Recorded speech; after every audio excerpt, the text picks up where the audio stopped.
Welcome to the New York State Association of School Business Officials webinar, Summer School for Special Education Students. Your host for today's program is Steve Van Hoosen, Director of Government Relations and Professional Support Services for New York State ASBO. Operator assistance is available at any time during this conference by pressing #. A question and answer session will follow the presentation. You may send chat questions at any time during this presentation using the chat window indicated by a speech bubble icon located to the right of the presentation. I will now turn the call over to our host. Steve, please begin.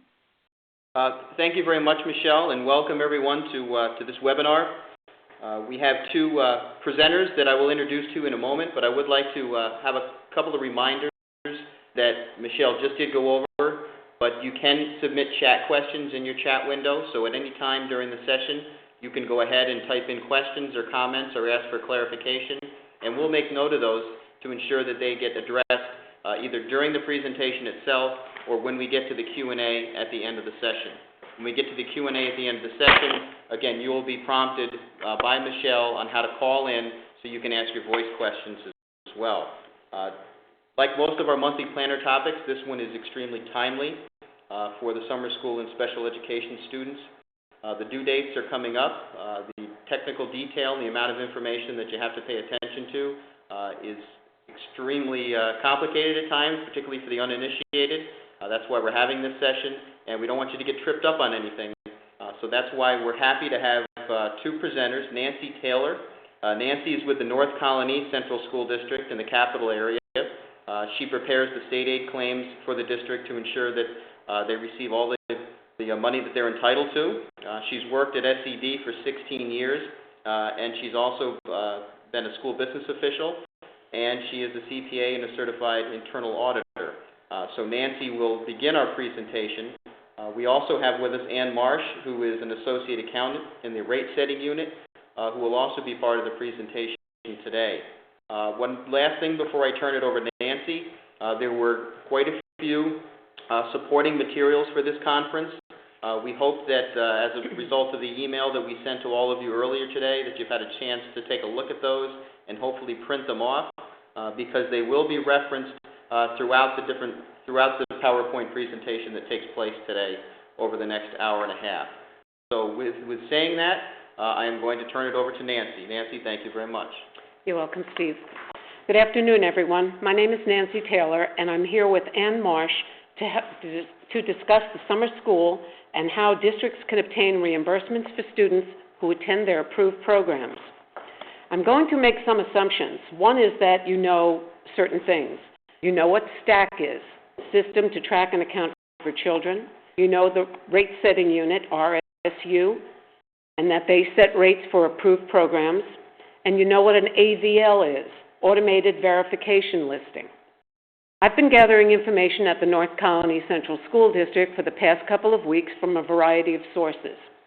In order to claim aid for summer programs, we need to gather information and submit that information for the summer programs on the supplemental schedules. Ann? The rate setting unit of the New York State Education Department has the responsibility of establishing the tuition rates for not only summer school age special ed programs, but also preschool programs. To set the rates, districts must complete the supplemental schedules that are attached to the ST3. If you don't complete the supplemental schedules, we are unable to establish the tuition rate. Consequently, districts may be forfeiting the funding they're entitled to, which is 80% of your reimbursable costs for the program. There's a lot of information, as Nancy mentioned, and we're going to go over that and what districts need to do to ensure that you receive the funding you're entitled to. So, Nancy can start with the we're focusing on the school age reporting. Summer 4408 programs, what are they? What do I need to know? What do I need to do? And how do I find out? Ask. Who can we ask? We can ask our special ed director. We can ask our favorite person who works in the special ed office.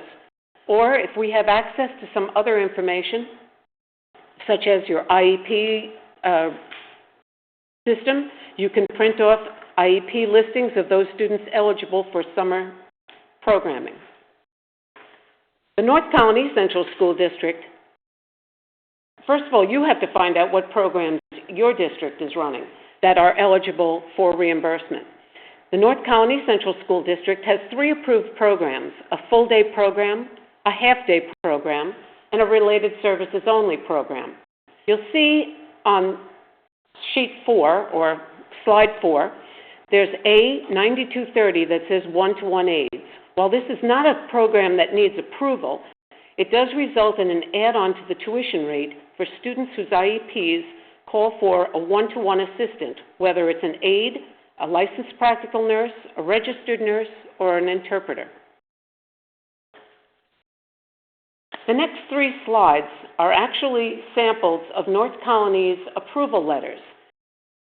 Once the district obtains approvals for a program, that approval remains in effect until the district decides to modify the program or notifies SED that the program is no longer operating. As you can see from the full-day approval, and one of the handouts that we added to the list shows the full day, the half day, and the related service approval letters. You don't need to look at all of them, but you'll see that these letters are addressed to the Director of Pupil Personnel or your Special Ed Director, whatever name your individual goes by. It refers to the July-August programming. And in our case, in North Colony's case, the program name was the full-day special education class. And it has a code, 9000. We'll talk about that in a minute. Our age range for this program is 5 through 21, so it covers all of the students. And as I said, we are focusing on the school-age program. It's the type of program, it's day, it's public. It's our in-district program. It's not a private placement, and it's not a BOCES program. It is a program provided for by North Colony staff. Your district would have to apply for the type of program that it wants to provide to students and indicate those kinds of pieces of information: what age range, how many hours the class will be, and what class size ratio would be included. So there are 3 pages there. You don't have to look at all of them. We have a full day, a half day. Our half day program is 3.5 hours, and a half day program is any program that's less than 5 hours. Our full day program happens to be more than 5 hours, but that's the limit of the time that's being used by rate setting to set rates. Ann, did you want to say anything about those programs? I just think it's important to note that these are the programs that you're going to be required to report on the supplemental schedules. They're the in-district programs, as Nancy mentioned, which is an important point.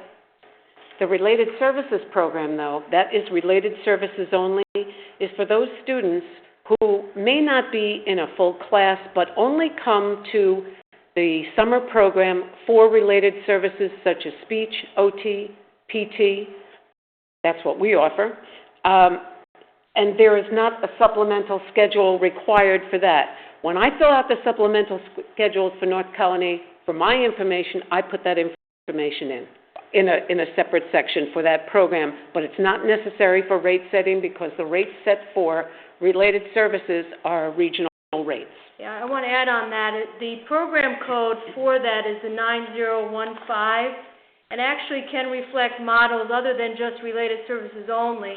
It can be home instruction, it can be specialized instruction without any related services. So there are a few different models that fall under the 9015 program code. But as Nancy mentioned, this particular program you do not need to report in the supplemental schedules. The rates are established by regional rates, and we don't use your cost data. The only thing you have to be aware of is that there is no reimbursement without a stack form for any of these programs. So it's imperative that when students are attending summer programming, whether it's full day, half day, or some other type of program approved by State Education Department, a stack must be prepared for that student. Ensure that the student is in the right program. Every year, STAC sends out a letter to the special ed directors and to others to be aware of changes in the dates for summer programming. there's a handout called Program Date Letter. It's a reminder from the STAC unit that says, make sure we have the right dates for your programs.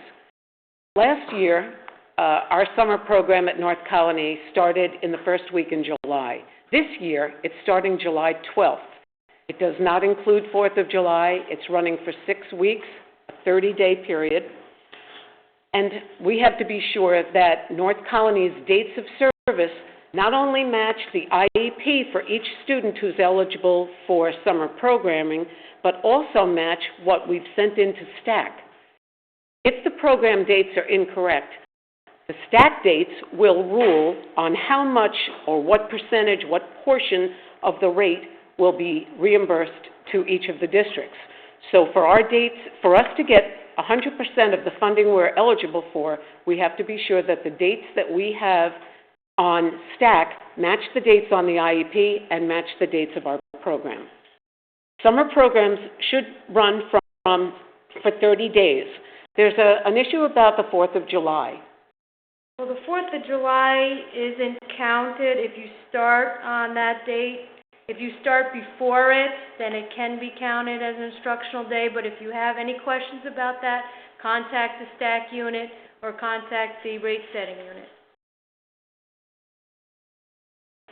Okay, superintendent's conference days, getting back to that letter and the 30 days, superintendent's conference days are generally not permitted during the summer programming, so that is not an allowable day for instruction.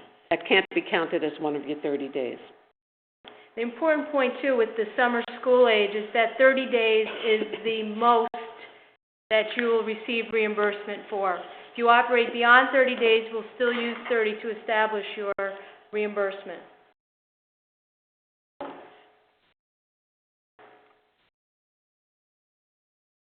As we've said, the costs for the supplemental schedules 10 through 16 have to be completed for each of the following types of school-age programs that your school district operates. Now, I referenced one of the codes when I was talking about the full-day program in North Colony, and the code was 9,000. There's a range of numbers, 9,000 to 9,009, which stand for the school-age full-day regular special education program. 9010 or 9010 to 9014 is for school-age half-day programs. Again, as Ann mentioned, the 9015, which is the school-age non-special class, so it's not actually a class, there's something specialized about it, can be for related services only, which it is in North Colony, for home instruction, related services with specialized instruction, or a specialized instruction program specifically. Each one of those 9015 programs must have an approval letter in order to be reimbursable.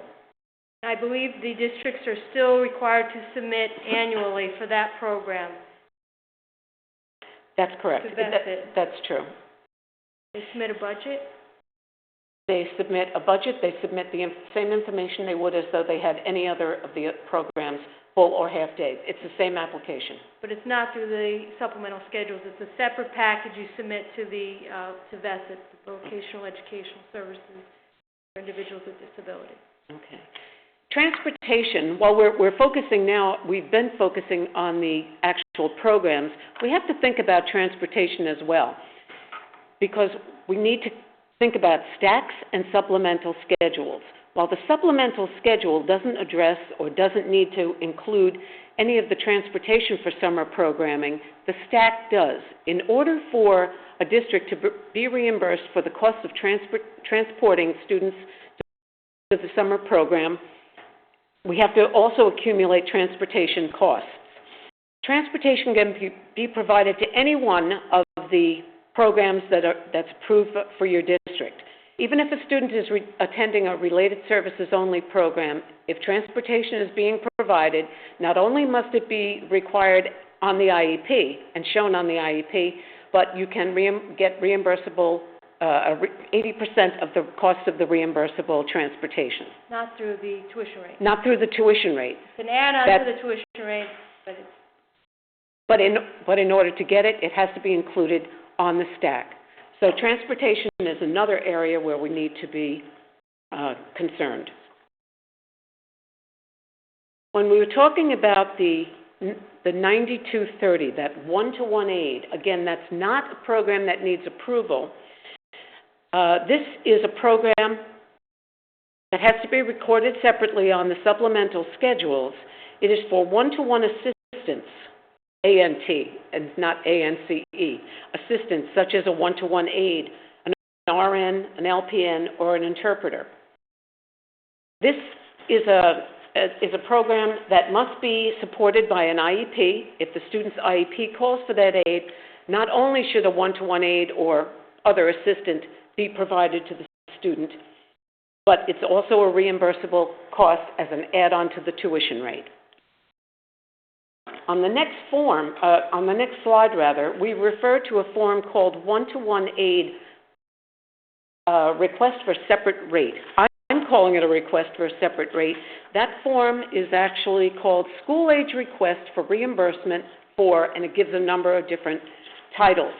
For any student who has for example, North Colony has a student who has a one-to-one nurse with him all the time.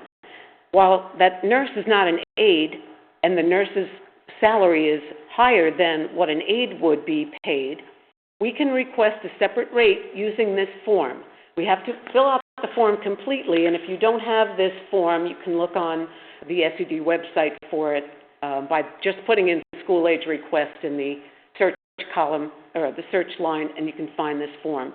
But this has to be sent in with a stack for any individual who has a one-to-one RN, LPN, or interpreter. North Colony also has a student who requires a one-to-one interpreter. And for both of those students, the one with the one-to-one nurse and the one with the one-to-one interpreter, we have gotten rates that are significantly higher than what the one-to-one aid rate is. Yeah, I want to add on. This schedule or form is submitted only in those instances, as Nancy mentioned. Also for those students that are recommended for a one-to-one that's part-time.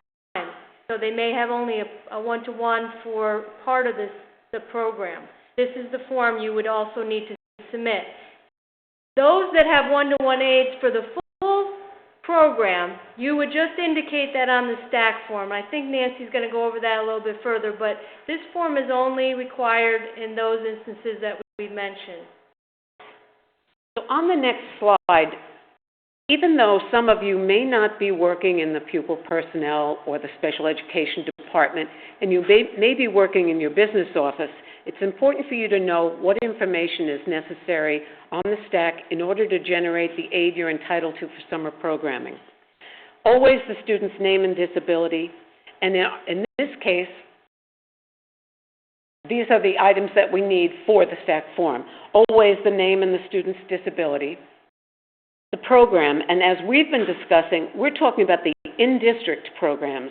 But if there are students in private placements at BOCES or in other districts, stacks need to be completed for those students as well. We also need to know the dates of attendance. That would be on the IEP. It should specifically, again, refer to the same dates that are on your approved program. And whether or not the student has an individual aide or other one-to-one assistant. There's a box on the stack, as Ann was mentioning, there's a box on that stack. If the student has a one-to-one aide of any kind or assistant of any kind, you check that box. Again, if it's a one-to-one LPN or RN or interpreter, you also have to fill out that form. Or a part-time one-to-one aide, you fill out that form. It also asks for the costs of transportation. It's pretty important to put the cost of transportation in when you first submit your stack, whether it's through the reapplication process or you're starting with an original stack for a student. Estimate the cost of the transportation. Put something in, even if it's $50. You won't know the actual cost of the transportation piece of the service until the end of the program, but if you don't put something in there, you may forget about it. Let's see. Go ahead, Ann. I was just going to say, on the stacks, you have a window of a period of time that you can submit stacks for your program. It's for the most part, approximately 3 years after the end of the school year, but it's on VESIT's website. That period of time is allowed to submit stacks for your approved program. Beyond that, once that period of time ends, it closes, there's no opportunity to further submit stacks. So even though you may not have a tuition rate established, it's still important to stack the student so that you have it in the system. Once we do get a tuition rate established, it can be added. If you don't submit the stacks, we can't ultimately add that tuition rate. And on the flip side of that, if you have stacks in for students, but you have not yet submitted your supplemental schedules at the conclusion of the programming, those can be submitted up to, is there a time frame for that as well? Well, it's getting more difficult. It's pretty much, I would say, a 3-year time frame, really, because we need that information and we have to get approval through the Division of Budget for some of the older years, and they're getting more restrictive about going back too far. So the next question is, how do I keep track of these students for summer programming? I generally ask for a class list from the special ed director. This year is the first year in many years that North Colony has been able to provide this information to me timely. I use the form, it's the request for class list information in your handout, and it asks for a number of pieces of information.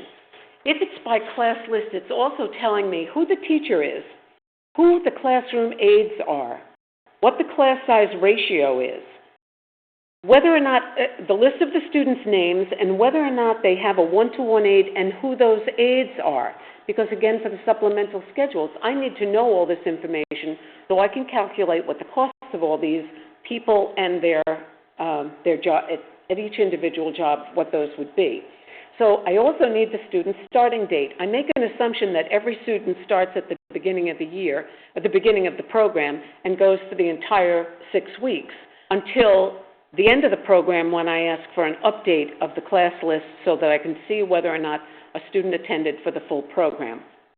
That's used for FTE purposes, and for hopefully everybody knows that FTE is full-time equivalent.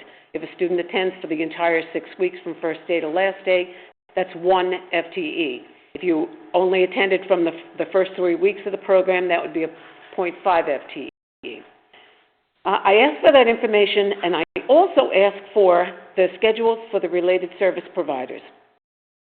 Once I get the schedule for those related service providers, I have to find out whether or not those students are in a full-day program, a half-day program, or only getting related services for the purpose of allocating the salaries of the therapists or the costs of the therapists.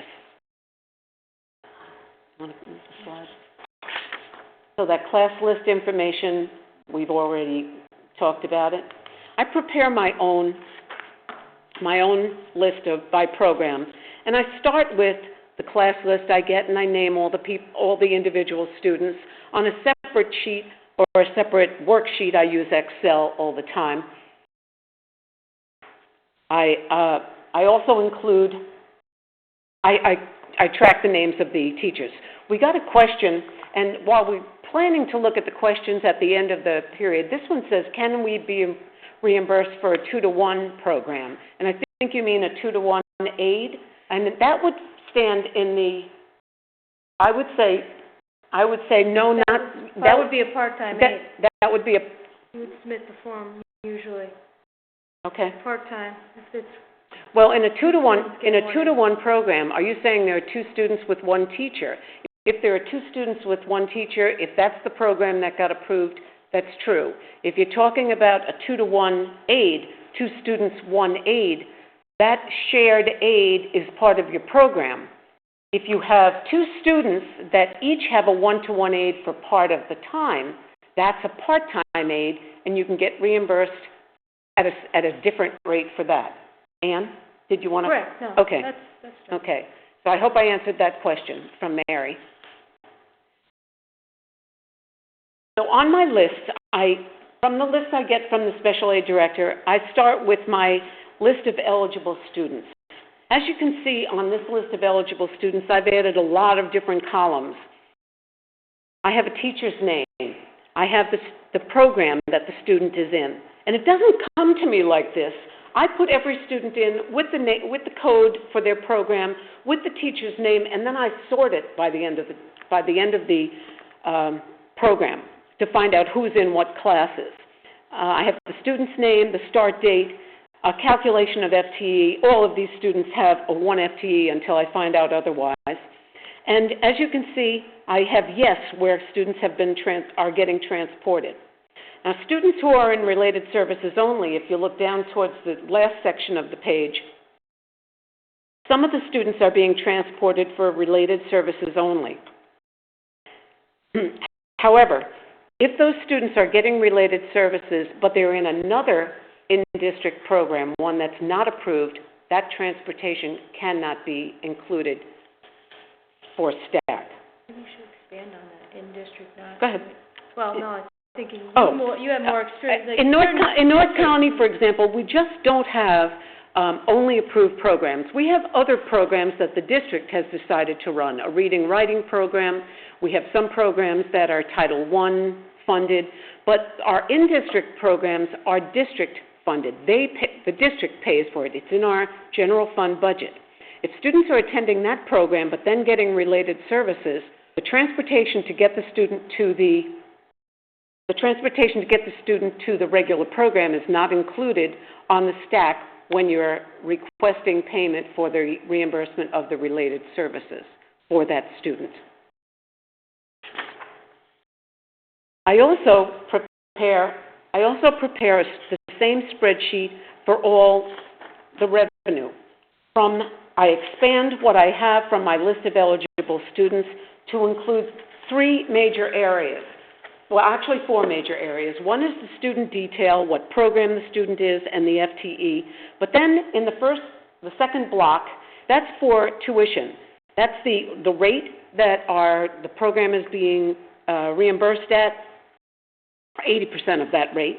The second section is whether or not those students have one-to-one aides and the rate they will be reimbursed at, and the transportation costs for those individual students.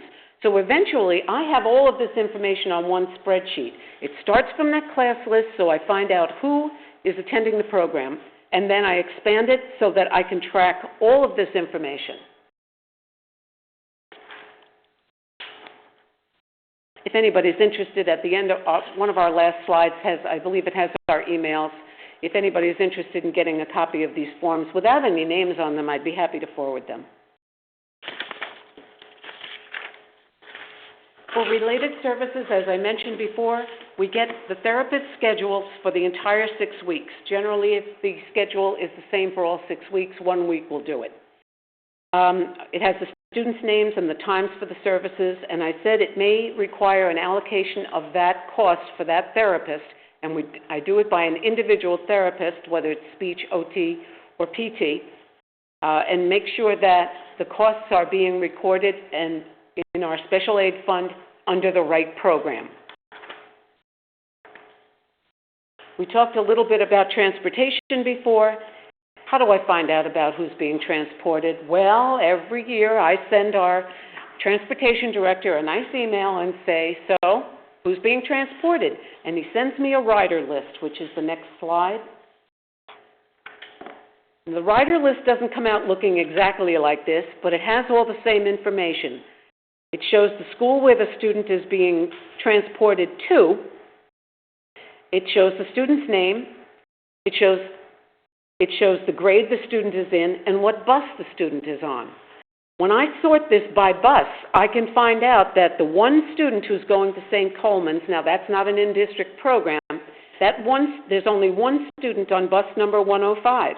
I see that on the third group down, the students going to the Shaker High School, there are 6 students on bus 113.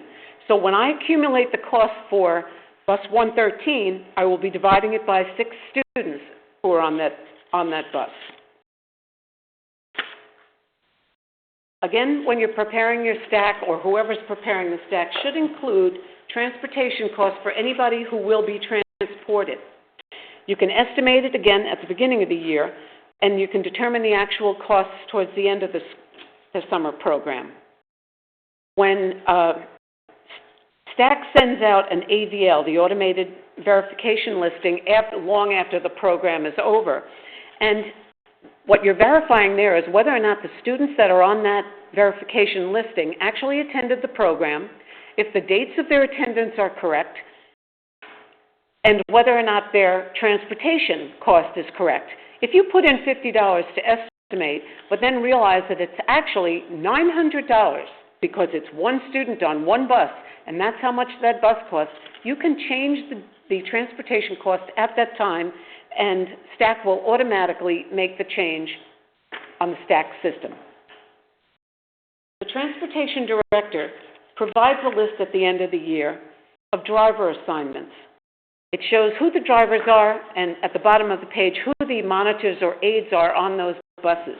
When I sort that form by bus, I accumulate the names of the drivers and determine which ones are the special education buses, according to the transportation director's identification, and I cost out what it is for the amount for the driver and the aide, if there's one on the bus, divided by the number of students on the bus from that previous listing. The costs include the salary paid for the summer driving, as well as FICA Medicare, and the ERS cost for those drivers and aides who are part of the retirement system.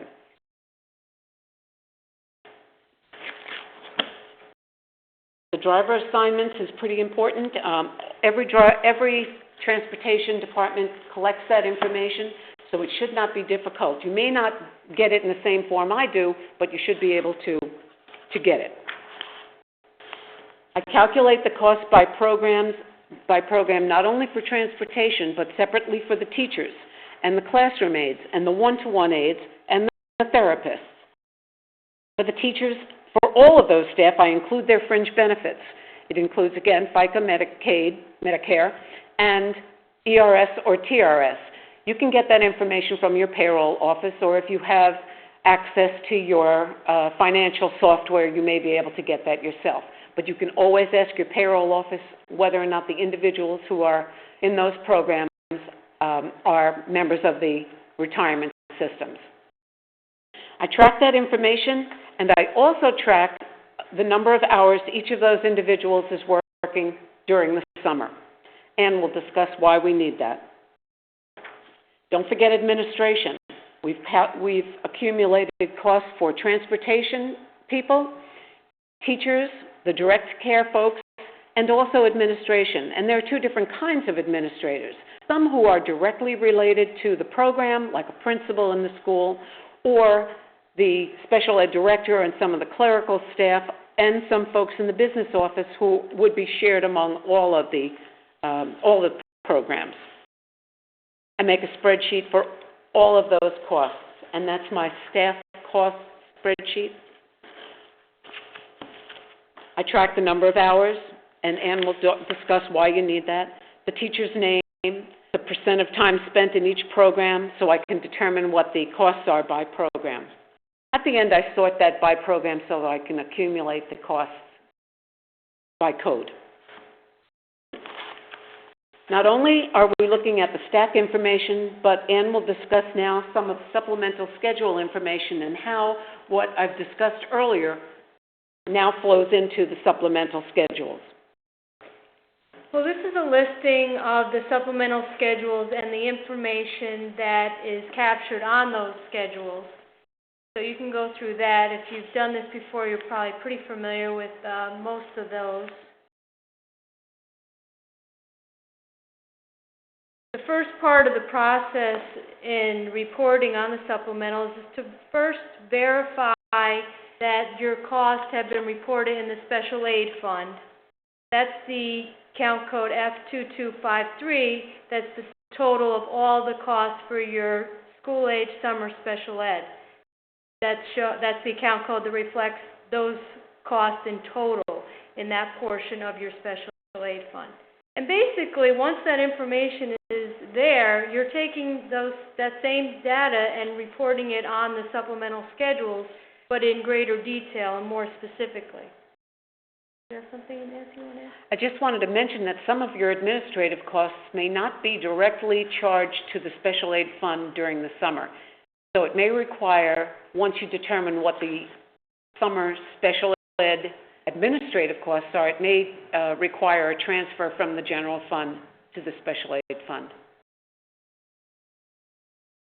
Now we go into the schedules themselves, which it may be helpful for you to go to the handout that was part of the presentation, and this to look at the SS10 schedule to start, which as the previous screen indicated, this is for your revenues and your administrative expenditures, the top half of that form. You will need to be sure to have the correct program code listed, and that again, as Nancy referred to earlier, is from your program approval letter. We also have a listing of those. If you were to access this form within the SAM system, you will see that there's an option at the top to download the program codes that are available. Now, the first section in capturing the revenue that you're going to report for the program. Generally, this would be the tuition rate times the student FTEs. That would be the quickest way of getting that information there into the form. If you don't have an approved tuition rate, you can go out on the system and check to see if you have an interim rate. That is posted on our website. If you don't have an interim rate, then you can just put an arbitrary figure there. We don't use revenue to establish the tuition rate, but it's information that's required on the form. So we ask that you put something in there.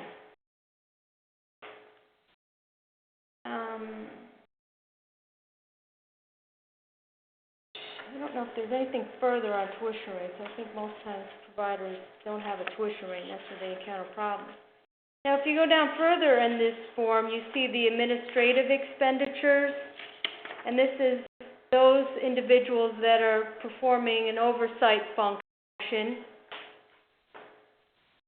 The job codes that we have, which we'll get to a little later, but they are under these series that you see here in the form. The 500 to 590 are your program administrative staff. They are individuals that their time can be directly charged to a program because you can identify that that's where they spent their time and the bulk of their responsibilities were.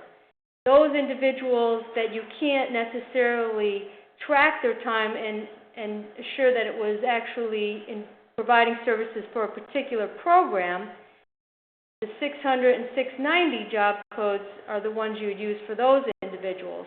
That would be maybe a superintendent or somebody in a higher level that their time isn't necessarily directly attributed to the program. If I could back up for a second, actually, in this whole process, it would probably be easier for districts when you do start completing the supplemental schedules to actually start with supplemental schedule 13, because that is the schedule that's going to capture all of your staff. You know, Nancy laid out an excellent process and approach into doing that. You have to assign staff by the position title codes that we have listed. So if you do this schedule, the SS13 first, and you have all that time identified and the amounts, the totals from that form could then be transferred into the supplemental schedules 10 and 11 by the job code. Just as a note, supplemental schedule 13 is not to record each individual title or position, but if you have several nurses in the full-day program, you accumulate the total of the nurses' time in one line, not each individual nurse. Same thing for teachers or classroom aides. Right. You aggregate the individuals that may be under one position title code. Okay, so now we'll move on to the SS10. I already discussed this. The fringe benefit piece, that would already be, if you've been gathering the information as Nancy recommended, you would be able to enter that fringe benefit based upon the program codes. We ask that you break it down between the 500 job code series and the 600 job codes on this schedule.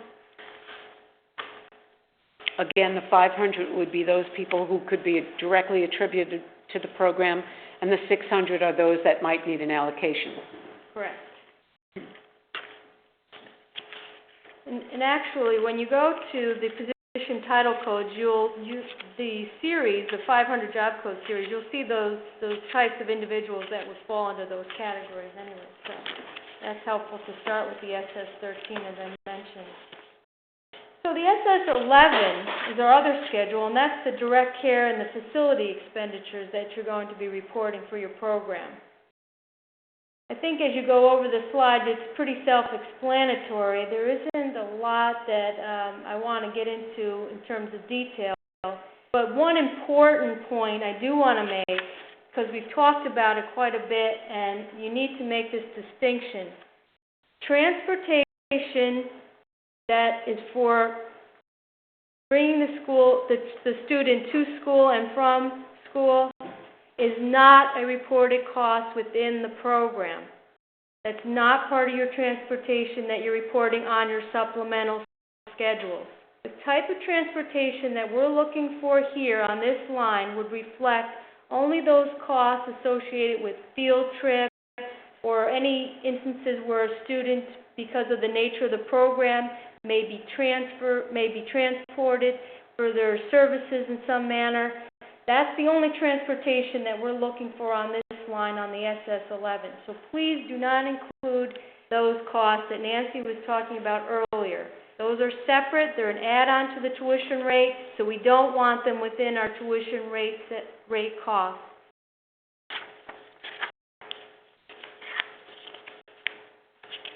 I think as Nancy already laid out, the contracted services, if you've compiled this information, it's fairly easy then to be able to report that on this schedule, because that would be the direct care contracted services would reflect those that are providing therapies to the students, the OT, PT, speech.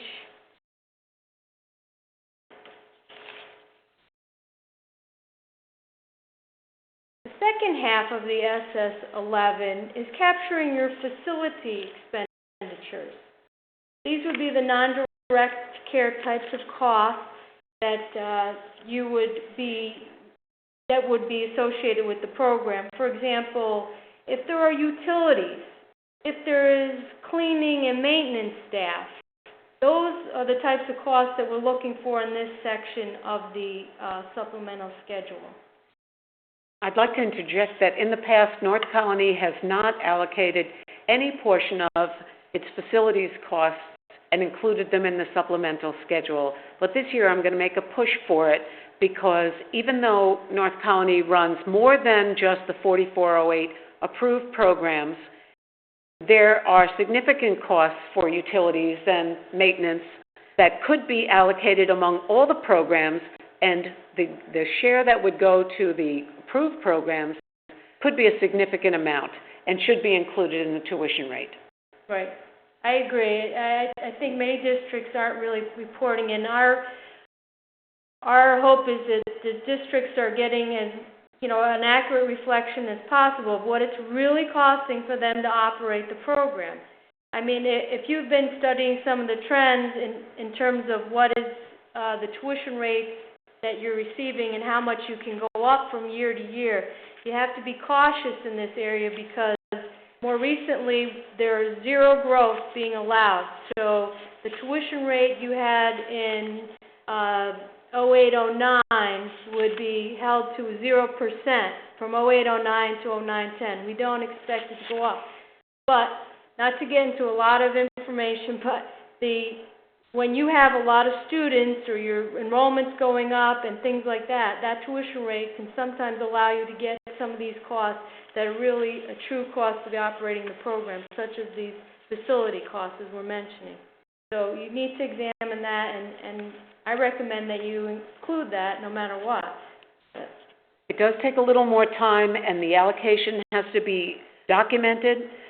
You need to ensure that the basis of your allocation is supported. It could be based on square footage and your bills for the period of time for the summer. Now, these costs don't necessarily have to be accumulated during the summer program. They have to be for the summer program, but you can do it if you have some time, which most of us don't, but later on, September, October, November. You have until you have to submit the supplemental schedules to gather those costs. But if any of those costs are going to be reported in the supplemental schedules, they may need, again, a transfer from the general fund to the special aid fund under the right program codes. Yeah, I recommend square footage to use as an allocation method.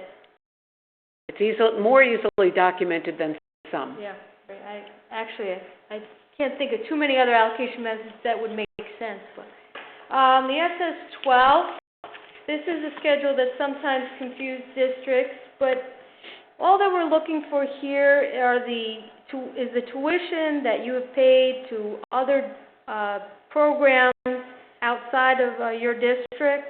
So for those students that were attending a BOCES program, the tuition that you paid and actually would be reflected within the special aid fund costs are reported on this schedule. Private tuition is another example. So as I said, the information actually should already exist in the special aid fund within the F2253 series.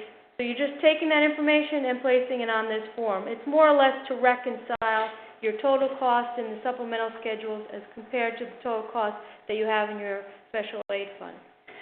This week I went through some of the bills that North Colony had. I looked at the account that captured these costs, and I did not see what I considered to be enough money. So I looked back to see what costs were included in that particular account.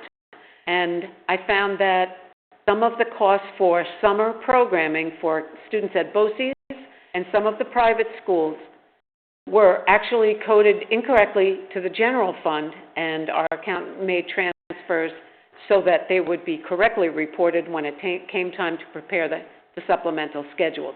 So while Ann's saying they should be reported or should be recorded in your accounting system for summer programming for BOCES, private placements, and students attending other districts, sometimes they're not. And if you have a list of students not only who are attending your in-district programs, but also your out-of-district programs, then you can do that comparison to see if the bills from each of those schools has been included in that total. Yeah, I think important distinction too there is summer only piece of this. It's only the summer that we're looking for within the special aid fund. The other thing about collecting costs is to look at some of the other, we've been talking about salaries, fringe benefits, and facilities costs, but there are other costs involved. There are supplies and materials, and there are consultant services. Some of the related services, for example, are provided by an outside entity. There are several in the area that North Colony uses, and they submit bills to the district that can be attributed to specific students because they are treating specific students. If that student is in a full-day program, then the cost associated with that student from that contractor would be recorded in the full-day program. If the student is a half-day program student and getting related services, then those costs go in the half-day program. So you have to be careful for that. It's supplies and materials, consultant services. They should be allocated to the students in the programs where they attend. So if all the students were full-day programs, they all go in the 9,000 code. All right, now I'd like to move on to the SS-13. This is the schedule that, as I mentioned earlier, I would probably be a good idea to start with in compiling your information and reporting it on the supplementals. This schedule is capturing all your personal service costs, and it's done by the type of position that the individual holds. we have specific position title codes that, again, if you were to be on the SAM system, you are in the SS13, there's a link at the top of that form that you can access, and it will take you to a full and complete listing of all the position title codes that are available. Probably easiest if you also refer to your sample and looking at the information that's presented there. You'll see that you first have to identify the staff by the program that they've provided services for. And as I said, the job codes from that listing that's available at the top of the form. Nancy was also good enough to include it here with one of the handouts. Called position codes. Position codes. And the automation of this form actually would be that once you enter the job code on it, I believe it automatically generates the position title code associated with that job code. That would come up automatically. And then you would enter the standard work week, which is the standard work week for a full-time individual. Regardless of whether this person may be part-time that you're reporting on this schedule, we still want the standard work week for the full-time, because as you'll see further on, the FTE will automatically reflect whether that person was full-time or part-time, but it's important to report a full-time standard work week in order to get an accurate FTE. The hours paid are the hours that that individual over the summer, Nancy highlighted already that was an important piece of information to gather so that you can complete this accurately. Because once you do fill in those two fields, the FTE, again, is a calculated field that will automatically be generated. Okay, did you want to say something? Yes, our board has to approve all of the staff who are working in North Colony. That means the summer staff. So if those people are not a 12-month employee but are working in the summer, our board has to approve those positions. I believe our board meeting is Tuesday night. I got a tentative schedule of those people who will be working, and it's very nicely indicated on that sheet for approval that one-to-one aid, not one-to-one, but classroom aides or teacher aides are either going to be working 190 hours for the summer or 136 hours. And if that's 30 days, you can tell how many hours per day each individual will be working. It's not quite as easy for the teachers or administrators, but those people, you can either ask them directly, ask the special ed director, or ask Human Resources to be able to calculate, not Human Resources, I'm sorry, your payroll department, to ask them how many hours those people work to earn the money that they made. So you can find out the number of hours in a number of different ways. Okay, and then the amount paid is, of course, the total for that position, the total salary, the salary paid. One reasonability check I always recommend is to take the amount paid and divide it by the FTE that was generated, and that should reflect that will reflect the average annual salary that you're reporting for that position.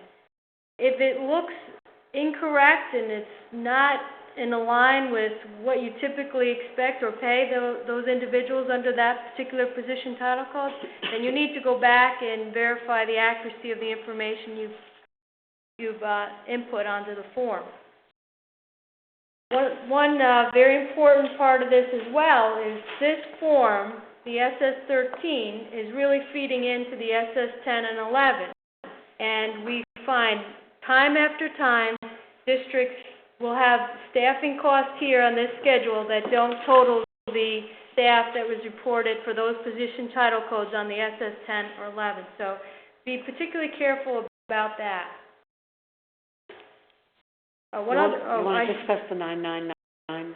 Yeah, I can discuss the 999. That 999 is what we were referring to earlier about those individuals that are reported or whose positions fall under the 600 job code series. In those cases, they are reported under program code 9999, And the allocation used to distribute their costs among your programs is based upon the operating costs of the program. So you need to total all the operating costs for your programs and then take the program cost for one program, divide it by the total, and multiply it by, and then that fraction will reflect the amount that you're going to allocate to each of the programs for these individuals that are of a non-agency admin referred to. I actually do it the reverse way. I determine what the allocation is by program and then summarize them at the end on the SS13. A lot of districts don't report much in this, from what I've seen. I have very few that actually report anything under that. But, one other point to make is the one-to-one aid program. That's under program code 9230. So you will need to have that separately identified on the SS13. And of course, it requires that you establish a separate program within the SS10 and 11 to reflect the costs associated with those individuals that are one-to-one aides for students.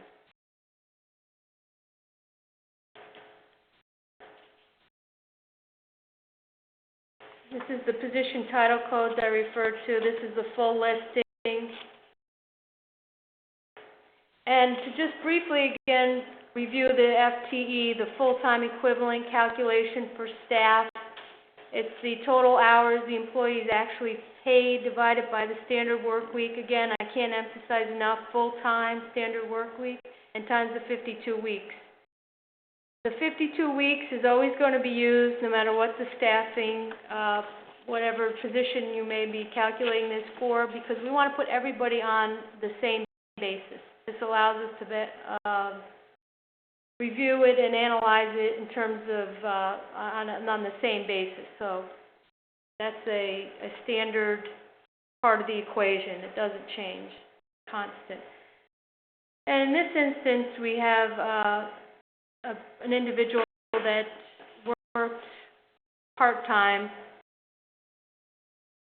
and the FTE is a .06.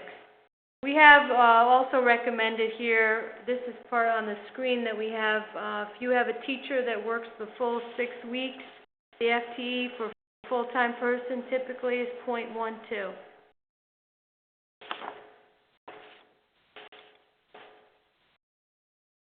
I think this is another example that Nancy's provided in the staffing FTE calculation, or added to the screen here.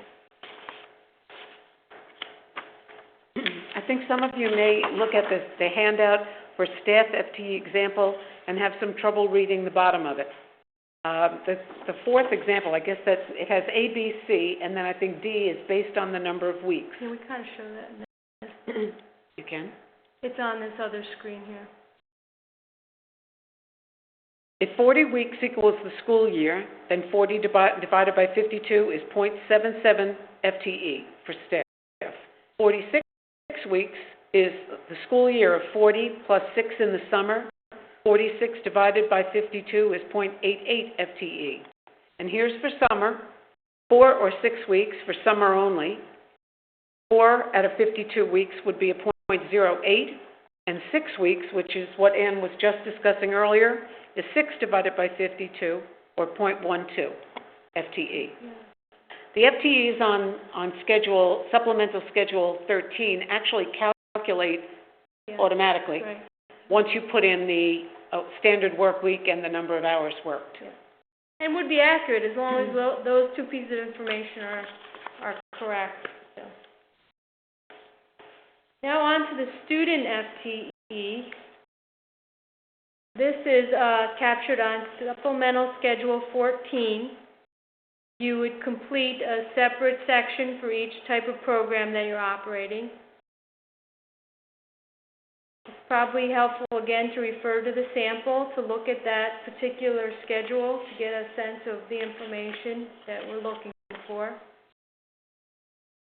This is based upon the enrollment of the student, not attendance. It's based upon their enrollment. We're doing summer 44 or summer special ed, and that's under Section 4408. So that's where you would indicate the students that were enrolled in the program for the summer.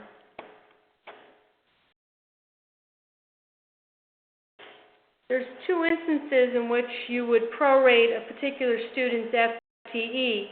Those instances are when a student attends for less than the whole summer session, or in some cases, if you operate a program for less than 5 hours a day, then you have to prorate the student for the number of hours as well. In North Colony, with our 3.5-hour program, the half-day program, our student FTE is 0.7.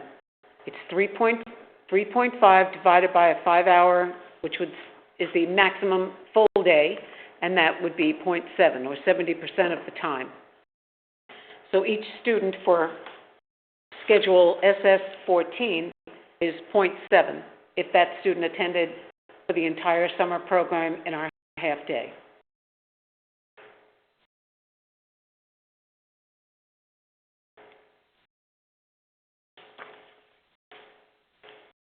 So we talked about this a little bit earlier, but the number of days in session that you're going to be reporting on the SS14, it's 30. That's going to be constant for everyone. If you have more, you can put it in, but we'll still hold you to 30. We'll adjust it back down to 30.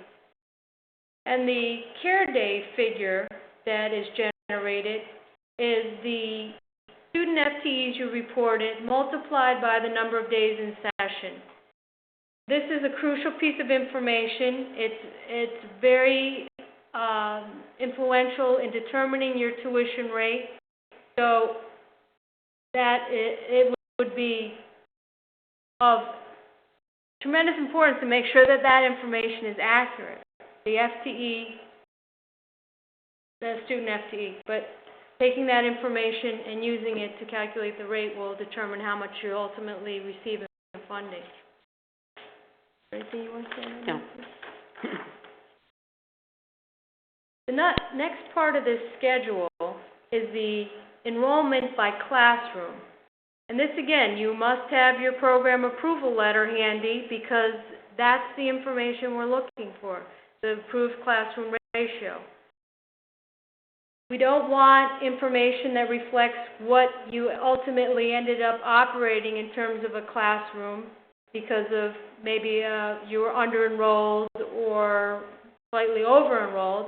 We want to know what your approved ratio is, and then you would indicate the number of classrooms you operated at that ratio, and then the number of student FTEs that were served under that ratio and in those classrooms. North Colony's full-day and half-day program are a 12-to-1 plus 4 class size ratio. That's a maximum of 12 students for one special education teacher and 4 aides, or the equivalent of 1 aide for every 3 students. So if the class doesn't have 12 kids in it, but only has 9, then you don't need 4 aides, you only need 3. But if you have 10 students, you should have 4 aides. There's a little bit of a controversy, and I can't make a determination on it. But if there are students in that 12-1-4 class who have 1-to-1 aides, the question is whether or not you take them out of the mix when you're determining how many classroom aides should be shared. Let's say 6 of the 12 kids have 1-to-1 aides. Does that mean you have 12 students, 1 teacher, 6 1-to-1 aides, and 4 classroom aides, or only 2? I don't have the answer for it. That's for the program director to address because it's a programmatic issue, and that whether the students need that level of service or not, that's something they decide. I mean, the funding.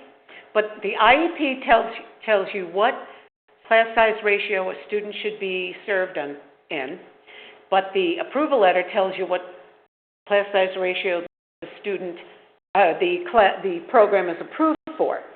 Hopefully they'll match. Yeah. The end of the exercise here on the SS14 is it's important that the student FTEs by classroom, when you total them up, they equal the total number of student FTEs that you reported in the first part of the schedule. So just verify that that information is accurate. Otherwise, you'll probably be asked to verify information and correct it. Yes, we actually eliminated a schedule, believe it or not. In the SS16, I don't want to go into a lot of detail on this. Most districts don't complete the SS16, but to give you an understanding of what it's attempting to do is to show us those costs that relate to your school-age special ed program, your in-district program, that may be reported somewhere outside of the F2253 account code. So it's somewhere else within the special aid fund, and this may touch upon, Nancy, you verify this, maybe part of your transportation was for field trips. So that part of that driver or whatever time, that could be under the transportation section of the special aid fund, in which case you need to maybe show us on this schedule that there's where I pulled that cost from, and I've got it in my supplemental Schedule 10 as part of my transportation cost, because it was for field trips. That's really reported not within those count codes, but in the transportation section of the special aid. I have asked our transportation director each year that I've been completing these forms whether or not the transportation, the special ed transportation that he reports on his driver assignments includes field trips. And if it does not, could he specify what field trips were actually for the special ed programs? And he has been able to do that. So you may have to not only identify them, but you may have to transfer some of the costs from the general fund again for the purpose of the field trips that are for your special education programs, and get that into the special aid fund. It's imperative that whoever is filling out these forms, whether it's the stack forms and and verifying information on the AVL, or filling out the supplemental schedules, that you have a close relationship with the special ed department, the transportation department, and the business office. That doesn't always happen, but it's something that's absolutely necessary in order to get the correct and accurate information provided on a timely basis. So if you can work on those relationships, that will make getting this information a lot easier. I have it down pat with our transportation director. He knows exactly what I need and when, and he's been extremely cooperative. And as I've said, I've made a very close relationship with somebody in the special ed office besides the director who puts in the stacks. And we have what she calls a Nancy Taylor Day. And we go together. While she's putting in the stacks, I'm sitting with her and we are asking each other questions about whether or not a student is actually in the program, and we have access to the special ed director at the same time. So fortunately in North Colony, we do have that spirit of cooperation, which hasn't always been there, but is getting better and better each year.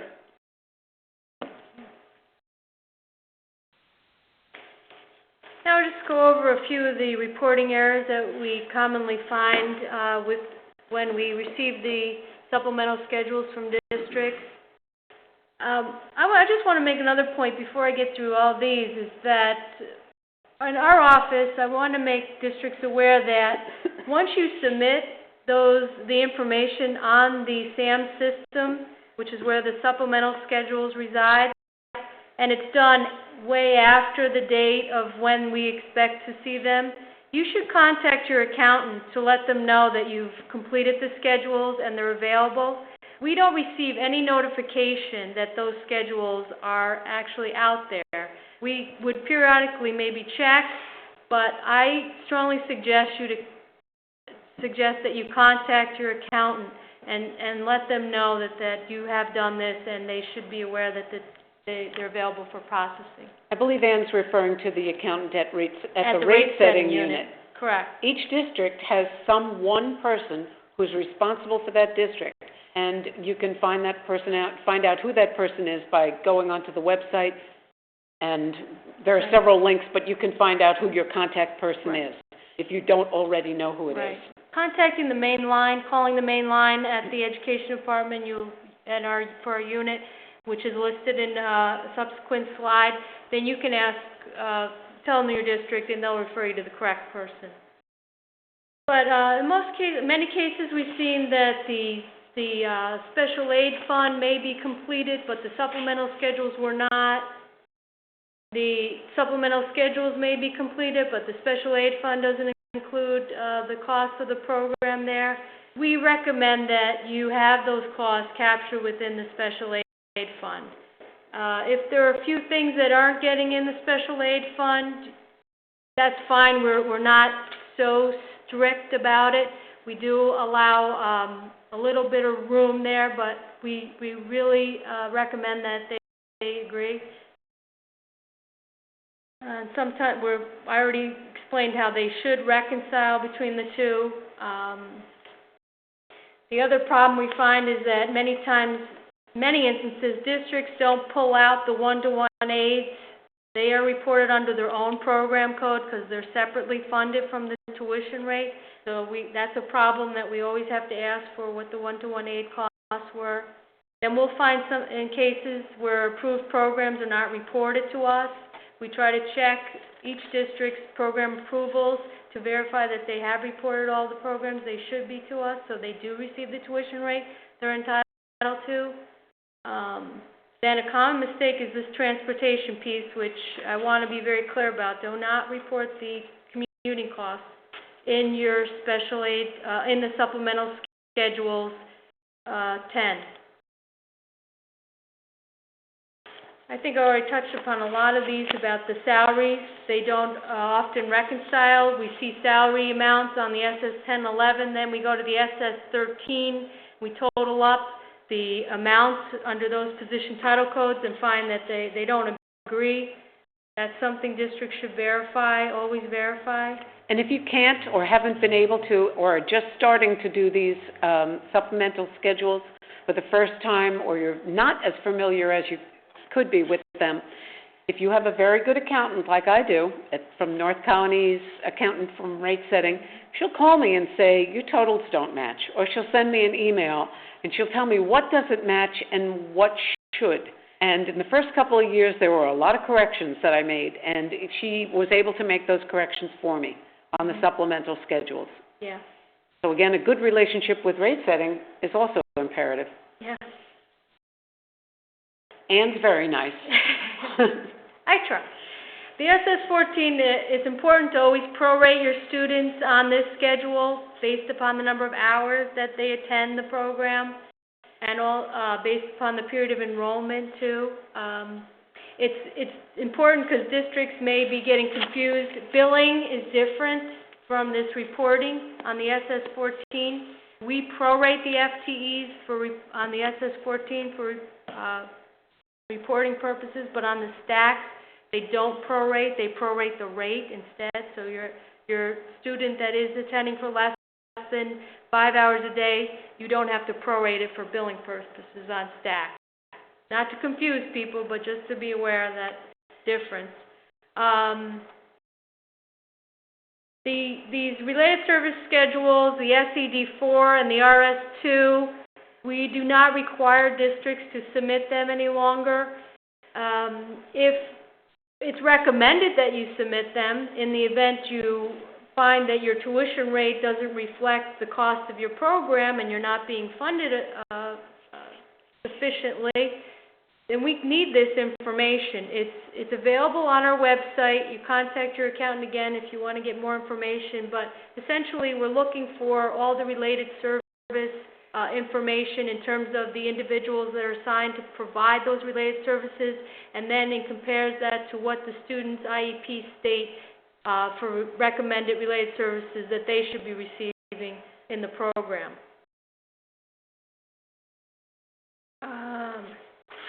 This is another piece. You don't have to submit the SED4. So that's another point, another error. If you did submit it, you need to verify that it agrees back to what you reported on the SS13 for staff FTEs. And I already talked about the one-to-one aid program. So these are other resources that I strongly recommend you become familiar with. The tuition rate setting methodology letters. This is a letter that is year specific, so it changes. There's some things that don't change, but it does change in terms of the amount, the percentage increase that we'll allow from one year to the next. And I just want to state that that percentage increase is based on the per diem.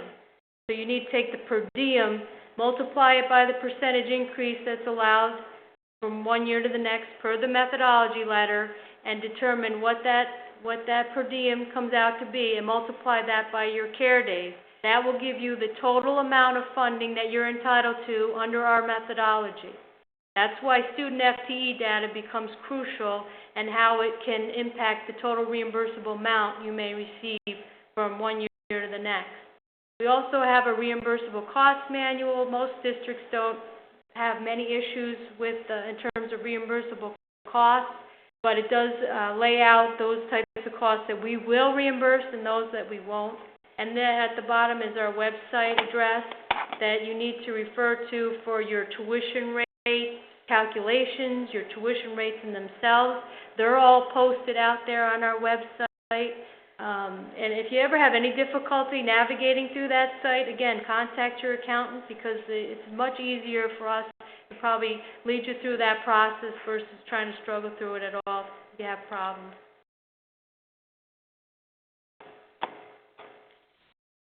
So this is, again, touching upon the fact that everything for us is web-based now. There was nothing that comes really in form of paper to districts, so you have to sign up and become a registered user to access some of the information for your district.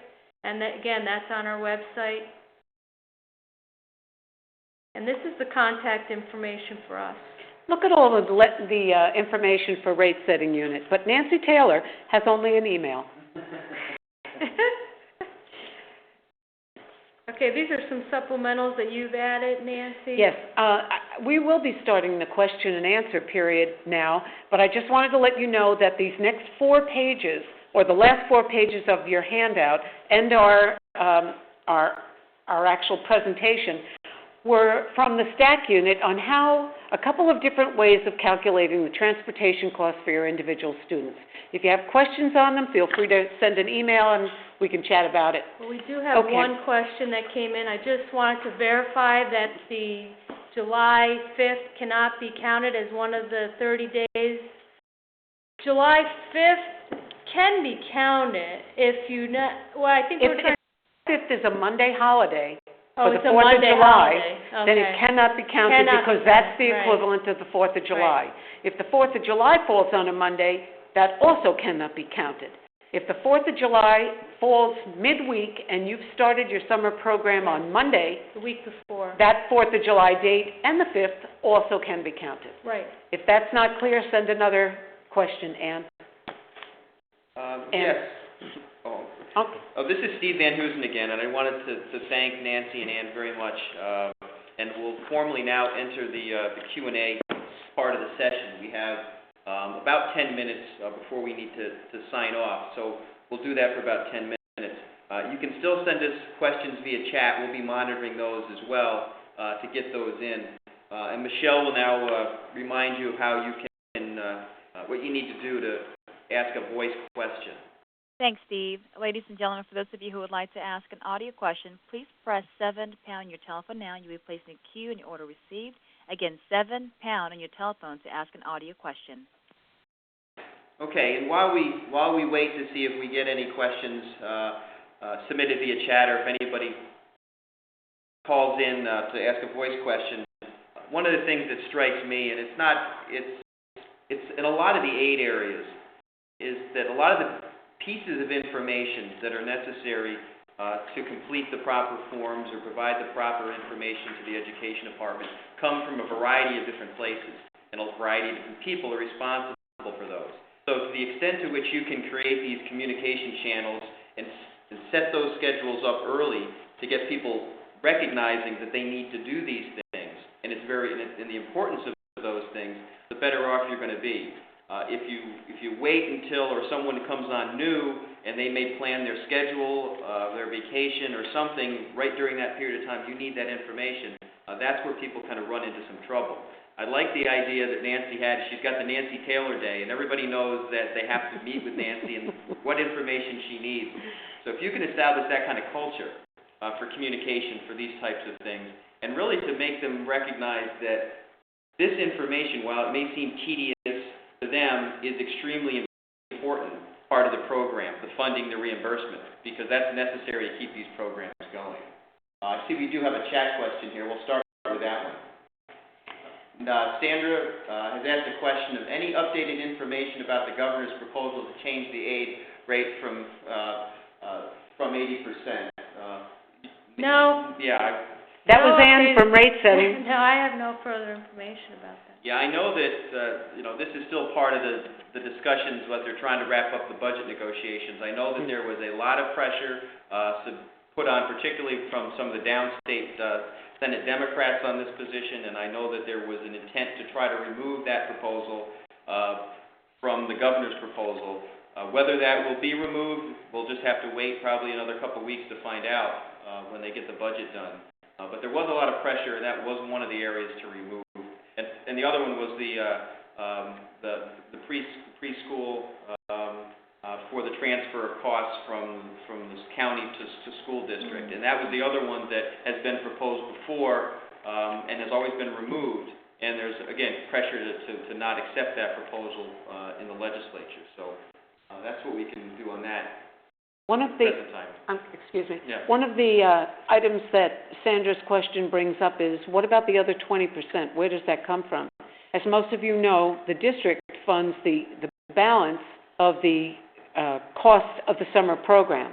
And generally, a district has to have in its general fund budget a transfer to the special aid fund to cover that 20%. If the percentage reimbursed ever changes, that percentage that's going to be on the part of the general fund to pay for is going to make a significant difference in the tax rates that all of the districts will be asking their taxpayers to approve. But in the meantime, it is a transfer from the general fund to the special aid fund for the balance of that cost of the summer programs, 20% share. Michelle, do we have anyone who's waiting on the line? Currently no audio questions, Steve. Okay. While we do have a few minutes left, I didn't know if there was any other kind of summary comments that either Nancy or Ann would like to make. Well, I'd like to make one comment, and that is, having worked with North Colony School District since they started getting approved programs reimbursed, their first year was 2005. I came in 2006. First year was done very well, but I made some changes to it. They have recouped a significant amount of money. It's not only an important aspect of the communications with the people in the district to say this may seem like a tedious task, but it's not only important, it's extremely valuable. Some people don't understand the distinct value that this reimbursement has on a district. It means the summer programs would have to be funded by the general fund in their entirety if they don't get their 80% share because they've submitted stacks and the supplemental schedules accurately. So I think it's, again, extremely important to cultivate those relationships with those people in the district who can help you in any way that you need. Ann, anything else? No, I just recommend districts become familiar with our methodology.